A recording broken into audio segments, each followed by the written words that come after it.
खटक साहब क्या कोई अहम पैगाम वगैरह लेके आए हैं? तो बड़ी डेवलपमेंट हो सकती है समझो की तहलील से पहले। खटक साहब आप आए, यकीनन कोई बड़ी बात होगी।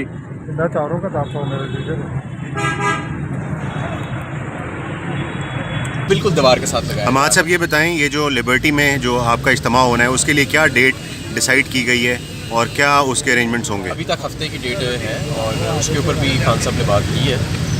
मैं समझता हूँ इंशाअल्लाह ताला बहुत बड़ा इज्तिमा होगा और पूरे लाहौर से रैलीज निकलेंगी और सिर्फ पंजाब के तमाम डिविजनल हेडक्वार्टर्स के अंदर ये इज्तिमा किया जाएगा और स्क्रीन्स के ज़रिए खान साहब का खिताब दिखाया जाएगा। Thank you. बिल्कुल दीवार के साथ लगाया। हमाद साहब ये बताएं, ये जो लिबर्टी में जो आपका इज्तिमा होना है उसके लिए क्या डेट डिसाइड की गई है और क्या उसके अरेंजमेंट्स होंगे? अभी तक हफ्ते की डेट है और उसके ऊपर भी खान साहब ने बात की है।